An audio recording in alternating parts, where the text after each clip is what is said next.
भयानक भूत की कहानी। एक गांव में एक हरीश नाम का सुनार रहा करता था। उसके परिवार में केवल सुनार उसके बूढ़े माता पिता ही थे। परिवार में और कोई भी सदस्य नहीं था, क्योंकि हरीश की अभी तक भी शादी नहीं हुई थी। सुनार बहुत ही मेहनती था और उसने कभी भी किसी का बुरा नहीं चाहा। लेकिन उसकी जिंदगी में कभी कोई एक ऐसा मोड़ आएगा, ये कभी हरीश ने सोचा नहीं था। हरीश के गांव में एक बूढ़े आदमी की अचानक से बीमारी के कारण मौत हो गई थी। किसी को भी इस बात का कोई इल्म नहीं था कि वो बूढ़ा बाबा इतनी जल्दी मर जाएगा, लेकिन होता वही है जो कोई कभी भी सोचता नहीं है। दिसंबर का महीना था और सर्द रात में ठंडी ठंडी हवा चल रही थी। हरीश के पिता की आधी रात को अचानक से तबीयत बहुत ही ज़्यादा खराब हो गई, जिस कारण से उसी रात वो उसी वक्त डॉक्टर के पास निकल पड़ा।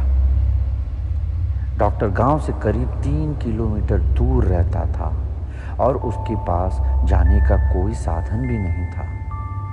तो उसने सोचा, क्यों न मैं अपनी साइकिल से डॉक्टर को लाने चल दूं, ये अच्छा आइडिया रहेगा। रास्ते में साइकिल चलाते हुए जब वो जा रहा था तो रास्ते की सर्द हवा उसके शरीर को चीरते हुए गुजरे जा रही थी, लेकिन वो इतनी ठंड की परवाह किए बिना ही डॉक्टर को लेने जा रहा था। जैसे ही वो एक पीपल के पेड़ से नीचे से गुजरा तो उसे ऐसा लगा मानो कोई अचानक से उसकी साइकिल पर बैठ गया हो, धमाक से। उसने तुरंत ही अपनी साइकिल रोकी तो देखा कि कोई भी नहीं है। वो फिर चल दिया आगे की ओर और भगवान का नाम लेने लगा, लेकिन अब साइकिल कुछ धीमी चल रही थी। उसे वजन लग रहा था, लेकिन किसका? पीछे तो कोई भी नहीं है। उसे कुछ भी समझ में नहीं आ रहा था कि अचानक से कुछ दूर चलते ही साइकिल का पिछला टायर फट गया और हरीश की साइकिल वहीं रुक गई, आधे सुनसान रास्ते पर।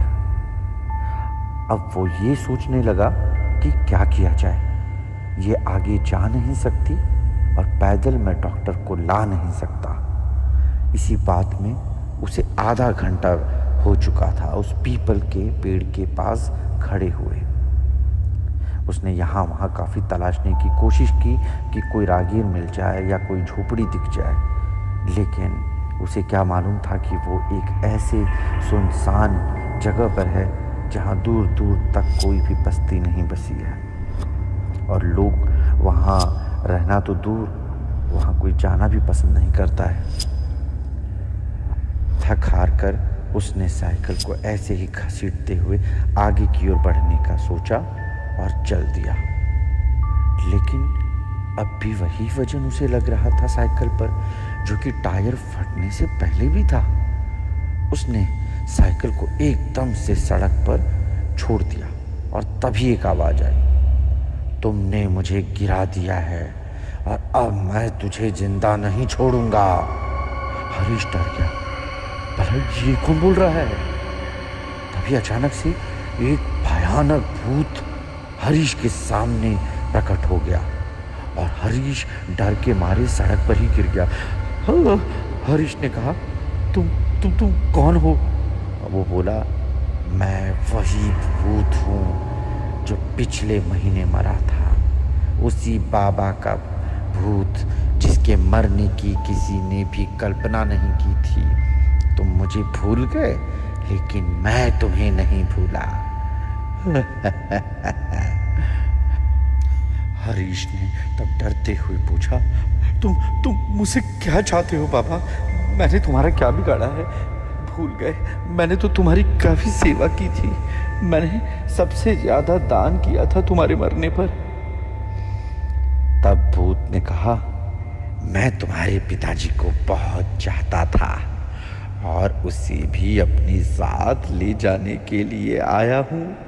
ताकि मेरा समय अच्छे से कट सके यमलोक में। लेकिन तुम उसे ठीक करने के लिए डॉक्टर के पास जा रहे हो। नहीं नहीं, ये सही नहीं है। मैं और तुम्हारे पिताजी बहुत अच्छे दोस्त हैं। हमने एक साथ सारी दुनिया देखी, एक साथ खाना खाया, एक साथ हम लोगों ने पिक्चर भी देखी, एक साथ घूमने गए, एक साथ हम लोगों ने क्रिकेट भी खेला। लेकिन अब ऐसा हो रहा है कि मैं अकेला पड़ गया। अब अकेले कैसे मैं जाऊं यमलोक में? मैं ऐसा कभी भी नहीं होने दूंगा। तुम कभी भी डॉक्टर के पास नहीं पहुंच पाओगे। हरीश उसकी बात को नजरअंदाज करते हुए डॉक्टर के पास जाने लगा कि तभी अचानक से वो भूत गायब हो गया। हरीश चौंक गया कि आखिर ये माजरा क्या है। किसी तरह हरीश डॉक्टर की क्लिनिक पे पहुंचा और डॉक्टर को अपने साथ ले चलने के लिए कहा। डॉक्टर ने तुरंत अपना सामान पैक किया और वो उसके साथ चलने लगा। किसी तरह वो डॉक्टर को अपने घर ले आया और डॉक्टर ने उसके पिता को इलाज के लिए दवाई दी। पिताजी तुरंत ठीक हो गए। लेकिन हरीश ने हार नहीं मानी और उस भूत पर भी कोई ध्यान नहीं दिया ताकि वो अपने पिता की रक्षा कर सके। उस भूत ने बहुत बार उसके सर पे आग के तांडव करने की कोशिश की ताकि उसका पिताजी मर जाए। लेकिन हरीश एक ही बात पे ध्यान हमेशा लगाए रखा कि कुछ भी हो जाए मैं अपने पिताजी को ठीक करके ही रहूँगा। और इस तरह धीरे धीरे एक पुत्र ने अपने पिता की जान बचा ली और उस भूत ने थक हार के वहाँ से जाना ही ठीक समझा। जीवन में कुछ ऐसी बातें भी होती हैं जिनसे दूर होकर हमें काम करना होता है। वो हमें रोकती हैं, लेकिन हमें ध्यान नहीं देना चाहिए। अगर वो आपके जीवन में बदलाव करके आपको कमज़ोर कर रही है तो हमें उनके बारे में नहीं सोचना चाहिए और आगे बढ़ना चाहिए। भयानक भूत की ये कहानी अगर आपको पसंद आई है तो आप इस कहानी को आगे भी शेयर कीजिए और कमेंट करना मत भूलिएगा ताकि हम आपको और भी भयानक कहानियाँ सुना सकें और आपका मनोरंजन कर सकें।